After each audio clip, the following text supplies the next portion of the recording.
Hi everybody, welcome to Best of British Blackwell. Welcome to you if you're joining us for the first time, and welcome back to all of our viewers that have seen us before. Today we're going to be making a lovely dish. We're going to be making some lovely beef short ribs, slow cooked, seasoned to perfection, lovely thick beef flavour coming off of the lovely rib bones of the beef here. We're also going to be making a nice rich side potato dish as well, very similar to dauphinoise potatoes that I made last week, but with a slight twist to them as well, following that up with some lovely grilled asparagus. Come over, have a look at the ingredients, let's make a start.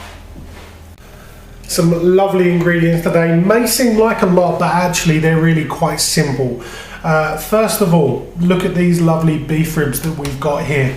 Beautiful short ribs, lovely 3 layers of meat across there with some lovely marbling of fat through there. What you'll find is when we slow cook these, all that fat will just render itself out and you'll be left with some beautiful beef along there. Both sides as well, beautiful bit of meat. We've got some potatoes, we've got some asparagus which we're going to grill off a little bit later on. These potatoes are going to be parboiled up. We've got some spring onions and some leeks which we're going to fry down with some bacon. This is some smoked bacon which is going to add a lovely little bit of smoky and sweet texture to our potatoes here. Also, special ingredient, we've got some little brioche rolls here as well. We're going to toast these up and add those to our potato dish. Finally, part of our potato dish is going to be this Swiss Gruyere cheese which we're just going to add along the top there. Last part of the potato dish is going to be some double cream just to make it extra luxurious. For the beef, everything that you see over here now is going to be in addition to the beef. So we've got some salt and pepper naturally, we've got some lovely Creole seasoning here, we've got some lovely Cajun seasoning, we've got some garlic granules, we've got some honey, and we've got some Worcester sauce, and finally we've got this lovely Food Rub Company Carolina barbecue rub. First thing we're going to do to get started is make a start on getting our meat seasoned up, rubbed up and ready to go. Okay, so let's make a start with the meat. Obviously we want to get this lovely seasoned rub onto it, and where do we start? We start with our dry ingredients first, as always. So I've got some of this lovely Food Rub Company Carolina barbecue rub. I'm going to take 2 lovely teaspoons of this, whack that straight into the bottom of a nice bowl. We also get some Cajun seasoning which I'm going to sprinkle in, and I'm going to say there's going to be about a teaspoon in there as well. Finally, in terms of the really flavoursome ingredients, we get some of our Creole seasoning. You've got about 3/4 of a teaspoon in there. For your flavour as well, some garlic seasoning or some garlic salt. Sorry, beg your pardon, this is not garlic salt. This is dried garlic granules. Don't mistake the two, you'll be very sorry if you do. Finally, let's get some salt in there. Good few cracks of salt, and then we get some pepper too.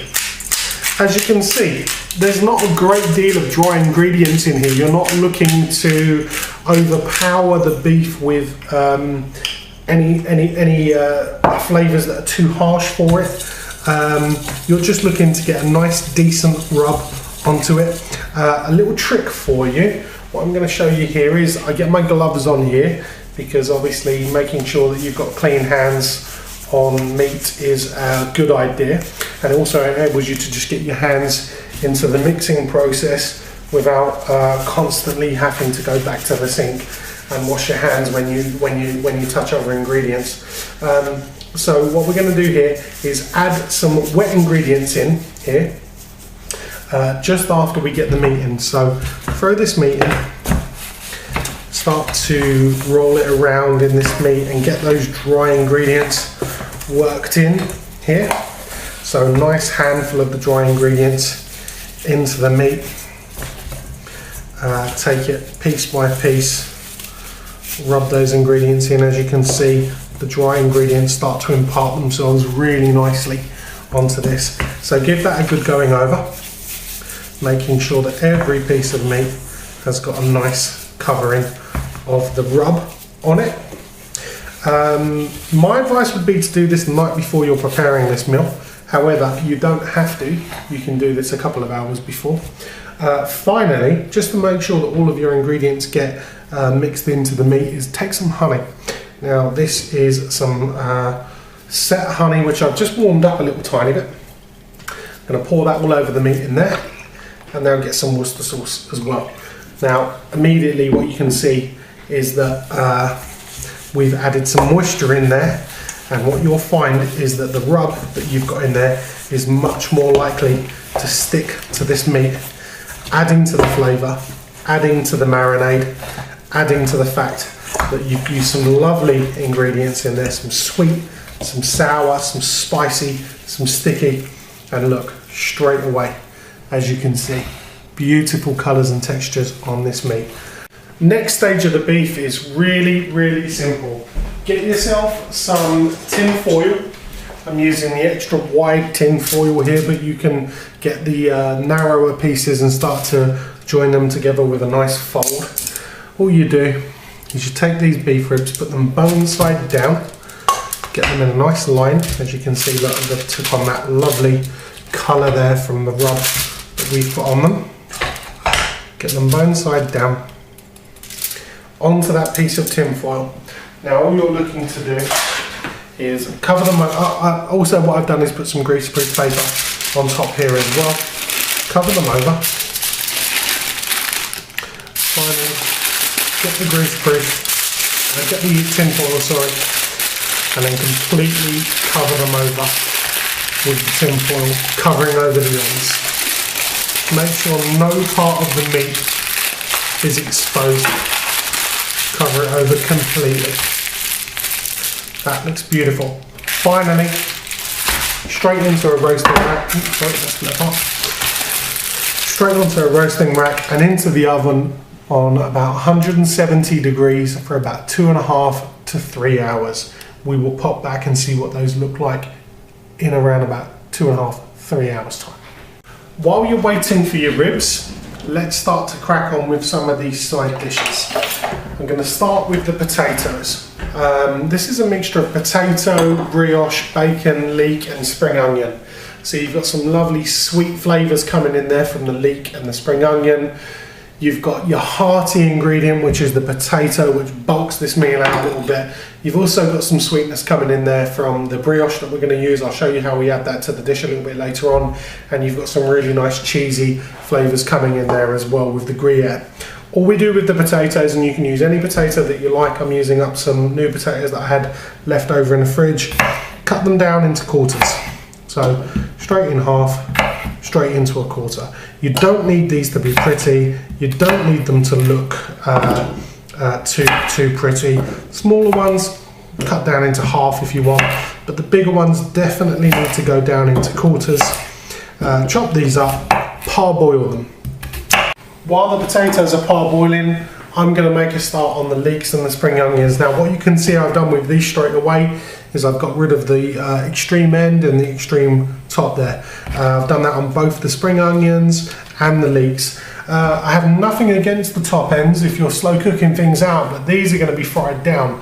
And the problem with those top ends and top bottoms, is that they're going to toughen as you fry them out. I'm not going to be frying them for that long. So what we need to do with these, take a nice sharp knife, cut the leek straight through the middle, start to chop that up into some pretty thin, some pretty thin slices here, okay? So we'll dice those up and then we'll fan them out and we're going to fry them over a light oil heat, okay?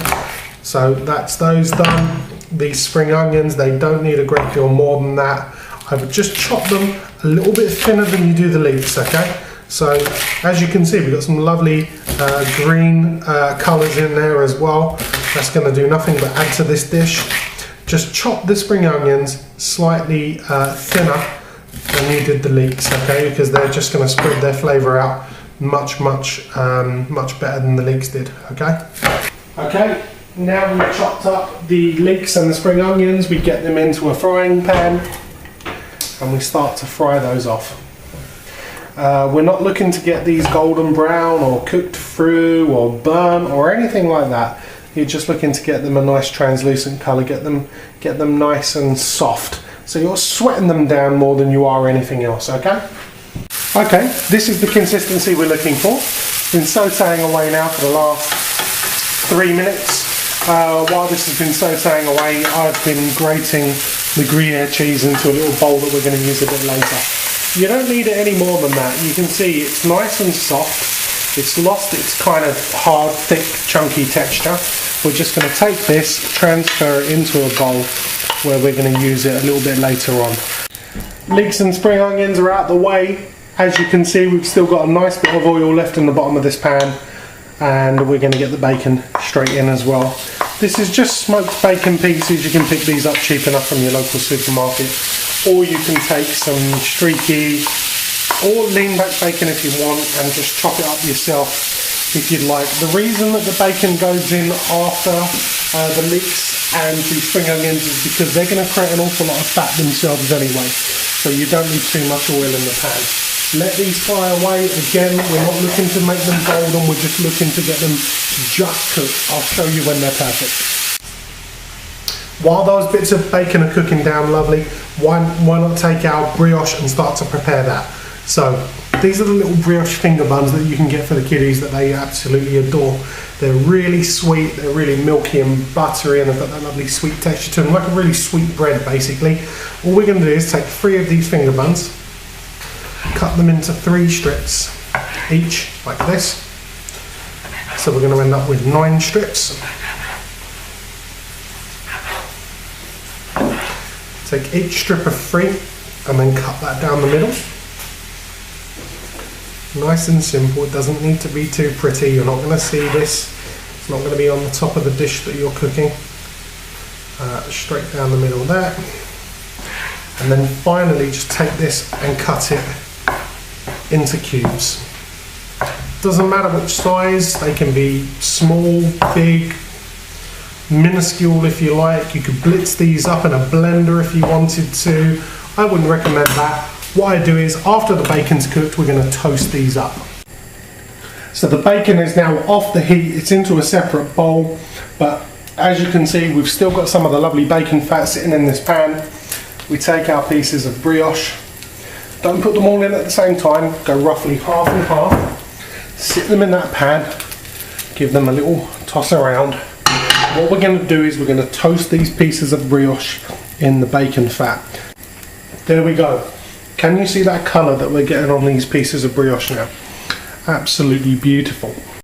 Okay, so we've done our beef. We've prepared all of our ingredients for our potato dish. Now it's time to put this potato dish together, and it's very simple. There's 5 main ingredients. Firstly, we've got our potatoes, which we've parboiled. We've got our brioche pieces there, which we've toasted off. We've got our bacon, smoked bacon, unsmoked bacon, whichever you want. Don't need to put bacon in there at all if you don't like. And then we've got some of our leeks and spring onions. We've got some double cream,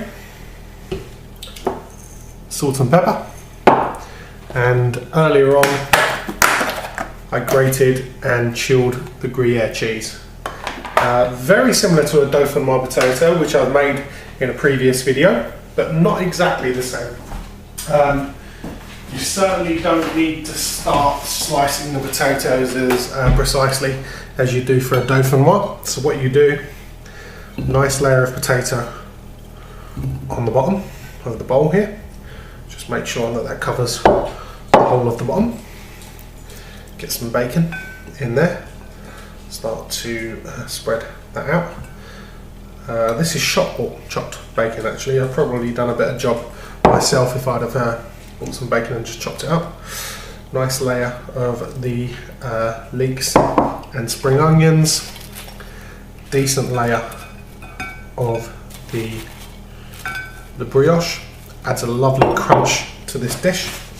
Let me just wipe my hands now. Some cheese, good amount of the cheese. I would say roughly a third of the cheese going in at this stage. Now we're getting with the salt and the pepper. Not too much salt. Use more salt if you're not using bacon. Otherwise the bacon's quite salty. Don't necessarily need too much. But plenty of pepper. You want a nice decent layer of pepper in here. Then you get the cream. Half of the cream. Straight round the sides. Straight back in again. More potatoes. Another layer of potatoes. That's beautiful. Another layer of bacon. Use the rest of the bacon up now. This is the last layer that you're going to put in. Get that spreaded out nicely. Final layer of the leeks and the spring onions. Get that nice and tucked in. As you can see, this, you know, the spring onions are still quite soft. So what you can start to do is push down, get them nice and level. Again, give your hands a quick rinse. Excuse me. Now we go back in with the brioche, get all of the rest of the brioche in. This is going to give us our beautiful crispy top. Lovely potatoes, lovely leeks, spring onions, brioche, a lovely crunch on top. Now, the only difference in this cycle, or this layer from the last, is that you get the cream in again. Okay? Let the cream permeate through the rest of the potatoes. That, and then finally cheese again, last layer of cheese, and then you just pile this on top. Okay, and as you can see, the brioche is going to create a nice little layer for the cheese to hold on to on here, and then you're going to get a lovely crispy sweet brioche tangy cheese crust on here. Finally, just before you finish it off and get it into the oven, decent crack of black pepper. What I might also do is throw on top of here some lovely Worcester sauce as well, just to give it that lovely tang. You throw this into the oven. It doesn't need to be long. I would say 160 degrees for maybe 15 to 20 minutes. All of the ingredients here are all pre-cooked, so it's not going to take long at all. When our beef ribs are ready, throw it in, get it ready. Last thing we've got to cook is our asparagus. Okay, finish the dish off, we're going to have some asparagus. Now, asparagus is a very, very simple thing to cook. Lots of people worry about how to cook it, how it should be prepared and all that kind of stuff. I've got a couple of little tips for you. This is coming into season now. It is kind of a wintry vegetable anyway. What you want to do is, towards the end of this asparagus here, this is going to get a little bit stalky and a bit twiggy like. Basically, there's two ways of doing it. You can get your fingers together, there you go.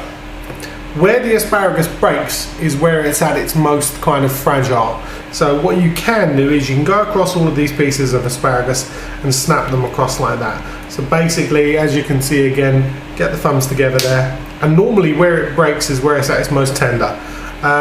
What I tend to do personally is try to get them all around the same size. So line the tips up, cut them off at the end, get rid of those pieces. 9 times out of 10 you end up with some decent kind of equal size length asparagus tips.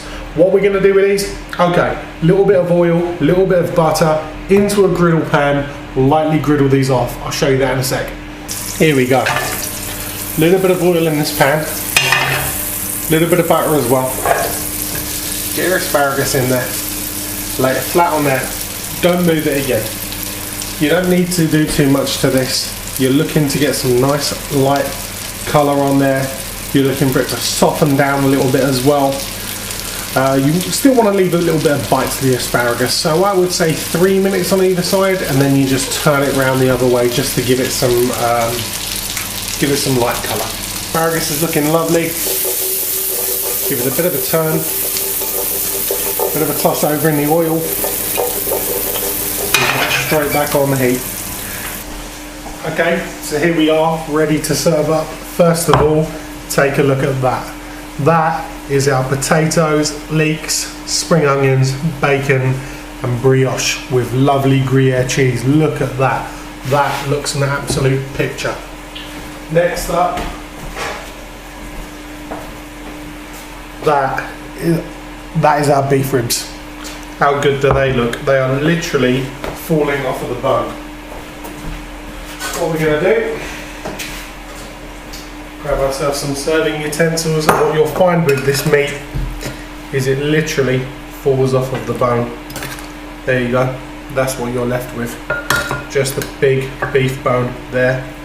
Every single piece of this meat will fall off of the bone, and all you're left with is a lovely stock at the bottom. You can use this, you can turn this into a lovely barbecue sauce at a later date if you wish to. Give it a go, thicken it up with some corn flour. It's not a problem at all. Don't let anything go to waste. Let's stand this out of the way. This is almost as much of a star of the dish as everything else that we've got here. Get your spoon in there. Look at that. Wow. Lovely creamy potatoes in there. Beautiful cheese. Lovely cheese crust right on the top there. Absolutely superb. Cannot beat that. Sorry, making a real mess here of dishing up, but just can't wait to start tucking into this myself. Here it is. Slow cooked beef ribs there, which we can see have taken on all of that lovely rub that we put on there. Beautiful grilled asparagus and some lovely brioche, Gruyere, leek, bacon and creamed potatoes. Perfect. Enjoy, everybody.